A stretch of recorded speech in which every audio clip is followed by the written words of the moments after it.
غلام قادر روہیلا نے جب دہلی پر قبضہ کیا تو اس وقت کے بادشاہ شاہ عالم کی آنکھیں نکال کر شہزادیوں کے ساتھ کیا سلوک کیا اور عمران خان کا اس سے کیا تعلق ہے، جاننے سے پہلے ہمارے چینل کو لائک کریں، سبسکرائب کریں اور گھنٹی بجانا بالکل نہ بھولیں۔ غلام قادر روہیلا نے جب 1787 میں اس وقت دہلی کے حکمراں شاہ عالم کی آنکھیں خنجر سے نکالیں تو اس کے دربار میں اس کی جوان سال بیٹیاں بھی موجود تھیں۔ باپ کے ساتھ انتقام لینے کے بعد اس نے شہزادیوں کو حکم دیا کہ وہ سر دربار ناچیں۔ اس سارے منظر کو علامہ اقبال صاحب رحمۃ اللہ علیہ کس طرح بیان کرتے ہیں، ذرا پہلے وہ سن لیں۔ علامہ اقبال لکھتے ہیں، روہیلا کس قدر ظالم جفاجو کی نہ پرور تھا، نکالی شاہ تیموری کی آنکھیں نو کے خنجر سے، دیا اہل حرم کو رقص کا فرما ستمگر نے، یہ انداز ستم کچھ کم نہ تھا آثار محشر سے۔ اقبال کہتے ہیں کہ روہیلا نے جب بادشاہ کی آنکھیں نکال کر شہزادیوں کو ڈانس کرنے کا حکم دیا تو وہ ان کے لیے کسی قیامت سے کم نہ تھا۔ بھلا تعمیل اس فرمان غیرت کش کی ممکن تھی، شہنشاہی حرم کی ناز نینا سمنبر سے، بیاں آہ سامان طرب بے درد نے ان کو، نہاتا حسن جن کا چشم مہر و ماہ و اختر سے۔ یعنی جن شہزادیوں کو کبھی کسی نے دیکھا نہ تھا، روہیلا نے انہیں شادمانی کا سامان بنا کر رکھ دیا۔ اب یہاں سے اقبال کی نظم کا مقصد کچھ سمجھ میں آنا شروع ہوتا ہے۔ یوں ہی کچھ دیر تک محو نظر آنکھیں رہیں اس کی، کیا گھبرا کے پھر آزاد سر کو بار مغفر سے۔ غلام قادر روہیلا نے اچانک اٹھ کر اپنا جنگی سیفٹی لباس اتار دیا اور نیند کی ایکٹنگ کر کے مسند پر سو گیا اور اپنے خنجر کو بھی سامنے رکھ دیا۔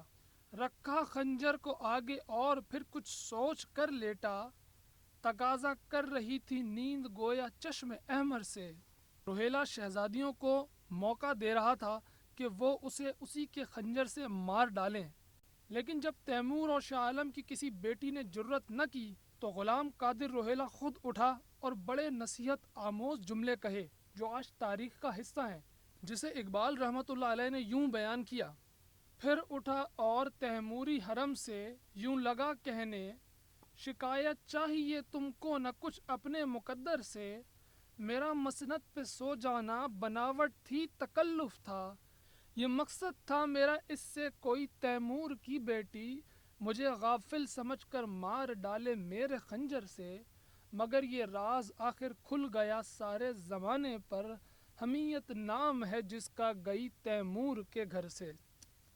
یعنی روہیلا یہ پیغام دیتا ہے کہ جس قوم جس گھر سے غیرت ختم ہو جائے اس کا انجام یہی ہوتا ہے، اور اسے اپنے نصیب پر رونا ہرگز نہیں چاہیے۔ تو میرے دوستوں، ہمارے حکمراں بھی غیرت کھو چکے تھے، جن کی وجہ سے قوم سارے عالم میں رسوا ہو رہی تھی۔